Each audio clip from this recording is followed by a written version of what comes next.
મારા વાલા પ્રિયો, હું ઈશુના નામમાં તમને શુભેચ્છા પાઠવું છું. તમે કેમ છો? આજનો દિવસ કેવો રહ્યો છે? શું આજે ઉઠતી વખતે પ્રભુની તમે સ્તુતિ કરી? શું તમે પ્રભુનો આભાર માન્યો? શું પ્રભુએ તમને સારી રાતનો આરામ અને ઊંઘ આપી નથી? શું તેમણે તમને આ નવો દિવસ જોવા દીધો નથી? આપણે પરમેશ્વરનો આભાર માનવો જોઈએ. ગઈકાલે સ્વસ્થ અને આરોગ્ય સાથે સૂઈ ગયેલા ઘણા લોકો બીમારી સાથે આજે જાગ્યા છે. તે ચાલી શકતા નથી, હાથનો ઉપયોગ કરી શકતા નથી, તેઓ પ્રભાવિત થયા છે. હોસ્પિટલની મુલાકાત લઈને જુઓ કેટલા લોકો આવી રીતે પીડાઈ રહ્યા છે. તેથી દરરોજ સારા સ્વાસ્થ્ય સાથે આપણે જાગીએ છીએ તે પ્રભુની કૃપા છે ને.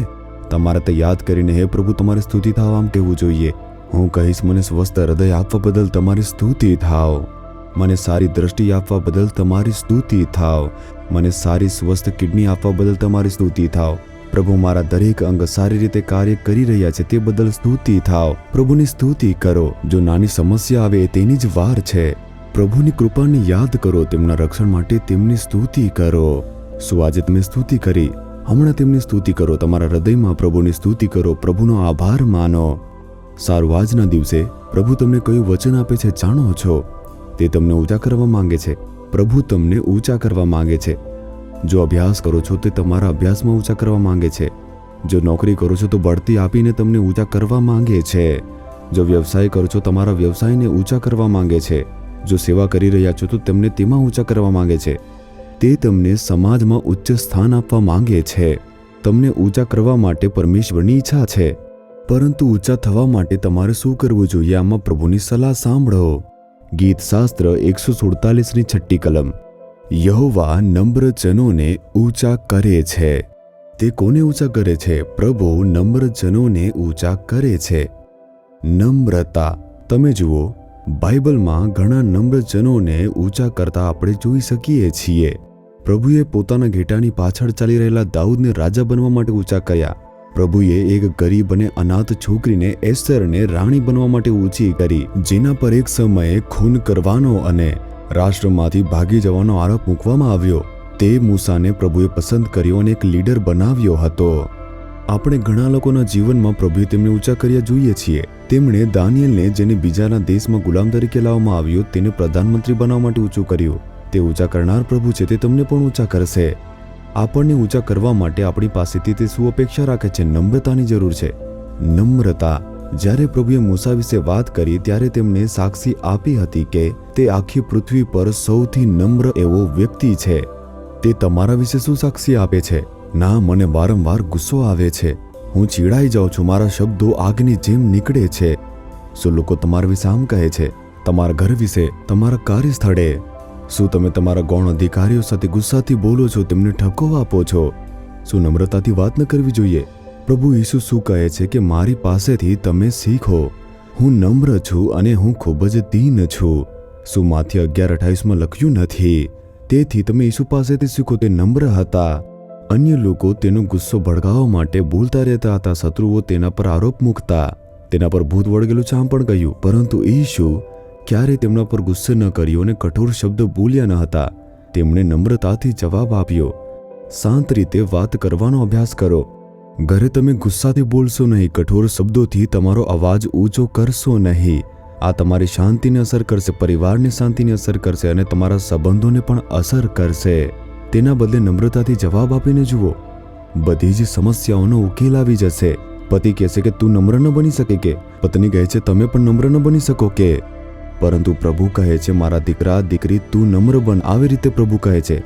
હૃદયની અંદર છુપાયેલું વ્યક્તિત્વ હોવું જોઈએ જે સૌમ્ય અને શાંત આત્માનું અવિનાશી સૌંદર્ય છે. શું પ્રભુએ આવી રીતે કહ્યું નથી? તે કેવળ સ્ત્રી માટે નહીં, પુરુષો માટે પણ છે. શું ઈશુ પણ નમ્ર ન હતા? તેથી હવે ગુસ્સાથી તમે બોલશો નહીં. તમારા શબ્દો બોલવામાં ઉતાવળ ન કરો. નમ્રતા અને દીનતાથી બોલવાની તમે આદત પાડો. જો કોઈ તમારી પાસે ગુસ્સામાં બોલતો આવે, તેની સાથે નમ્રતાથી બોલી જુઓ, તેનો ગુસ્સો ઓછો થઈ જશે. તેના બદલે જો તમે પણ તેની જેમ એકદમ ગુસ્સાની સાથે દાંત પીસતા રહેશો તો તે લડાઈમાં ફેરવાઈ જશે, પરિવાર પ્રભાવિત થશે. સાસુઓ વચ્ચે ઝઘડો થાય છે, પતિ પત્ની વચ્ચે ઝઘડો થાય છે, માતા પિતા બાળકો વચ્ચે ઝઘડો થાય છે. આનું કારણ શું છે? ક્રોધના શબ્દો, ઉતાવળના શબ્દો. અને તેથી નમ્રતાથી બોલવાનો તમે અભ્યાસ કરો. પ્રભુ પાસે નમ્રતાનો સ્વભાવ માંગો. શરૂઆતમાં મારામાં નમ્રતા ન હતી. મને ઝડપથી જ ગુસ્સો આવી જતો હતો. હું ખૂબ ચીડાઈ જતો હતો. મારી સાથે કોઈ વાત કરતું ન હતું. મારી જે મમ્મી છે તે મને કહેતી હતી, તું આવો કેમ છે? પરંતુ એક દિવસ ઈશુ મને મળ્યા અને જ્યારે મને નમ્રતા વિશે ખબર પડી, મેં ઉપવાસ કરીને તેના માટે પ્રાર્થના કરી. પ્રભુ, મને તમારા જેવી નમ્રતાની જરૂર છે. પ્રભુ, મને તે નમ્રતા આપો. પરમેશ્વરના ચારિત્ર્યને પ્રાપ્ત કરવા પ્રાર્થના કરો. દુનિયાવી આશીર્વાદ માટે પ્રાર્થના ન કરો. તમારા ચારિત્ર્ય માટે, તેના પરિવર્તન માટે તમે પ્રાર્થના કરતા જ રહો. તે ખૂબ જ નમ્ર છે અને શાંતિથી વાત કરે છે. તે ક્યારેય પોતાનો અવાજ ઉચકતો નથી. ગુસ્સાથી વાત કરશે તો શાંત થઈ જશે. શું લોકો આવી રીતે કહેતા નથી? તેઓ તમારા વિશે પણ આવી રીતે જ કહેવું જોઈએ. ઘરે અને બહાર બંને જગ્યાએ નમ્રતા. કેટલાક બહાર ખૂબ નમ્રતાથી બોલશે પરંતુ ઘરે ગુસ્સાથી વાત કરશે. કેટલાક લોકો ઘરમાં ખૂબ જ શાંત રહેશે, ખૂબ જ નમ્ર રહેશે, પરંતુ બહાર જોશો તે આક્રમક બનશે, ગુસ્સા રહેશે. આપણે ન બનવું જોઈએ. આપણે ઈશુને અનુસરીએ છીએ. આપણે ઈશુના શિષ્યો છીએ. આપણે તેનો હાથ પકડીને ચાલીએ છીએ. ઈશુ, મને તમારી નમ્રતાની જરૂર છે. મારું હૃદય બદલો. મારા ચારિત્ર્યમાં પરિવર્તન આવવા દો. મને નમ્ર હૃદય આપો. ઈશુ તમને આપશે. તમે તમારી જાતને બદલી શકતા નથી. હું ખોટો હતો જાણતો હોવા છતાં પોતાને બદલી શક્યો નહીં, પરંતુ ઈશુએ મને બદલી નાખ્યો. જેમ જેમ પવિત્ર આત્માની શક્તિ ઉતરવા લાગી, ક્રિસ્તોનો સ્વભાવ અંદરથી ઘડવા લાગ્યો. જેમ જેમ વચનો વાંચીને પ્રાર્થના કરતો ગયો, ઈશુ તરફ જોતો ગયો, વચનને મનન કરતો ગયો, મારો સ્વભાવ બદલવા લાગ્યો. તેથી તમારે દરરોજ તેની સાથે મળવું જોઈએ, વાત કરવી જોઈએ. તમારે તેમની સાથે ચાલવું જોઈએ. નમ્રતા તમારી પાસે આવશે. શું સ્વીકારશો? પછી તમને ઊંચા કરવામાં આવશે.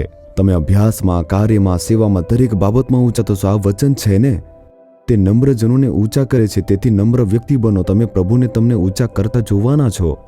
શું તમે સમર્પિત થશો? કારણ કે નમ્રતા ન હતી એવી ઘણી સેવા પ્રભાવિત થઈ અને અદૃશ્ય થઈ ગઈ છે. કારણ કે નમ્રતા ન હતી એવા ઘણા લોકોએ વ્યવસાયને ગુમાવ્યો છે, પરિવારને ગુમાવ્યો છે. તેઓએ ઘણી મુશ્કેલીઓનો સામનો કર્યો, પરંતુ પ્રભુ નમ્રજનોને ઊંચા કરતા રહે છે. શું તમે નમ્રતાથી બોલવા પ્રતિબદ્ધ થશો? આજે પોતાને પ્રતિબદ્ધ કરો. હે પ્રભુ, મને તમારા જેવી નમ્રતા આપી દો. પ્રભુ ઈશુ, મને તમારી નમ્રતાની જરૂર છે. પવિત્ર આત્મા, મારામાં ઈશુની નમ્રતા આપો. મને નમ્રતાથી બોલવા દો. મને નમ્રતાથી ચાલવા દો. નમ્રતાથી વાત કરવા દો. મારા સ્વભાવને બદલવા દો, જેથી મારી નમ્રતા બધાને ખબર પડે. પ્રભુ ઈશુના નામમાં. Amen, amen. Jesus redeems Gujarati YouTube ચેનલને સબસ્ક્રાઇબ કરો. દરેક નવા કાર્યક્રમની માહિતી મેળવવા માટે બેલ આઇકન પર ક્લિક કરો.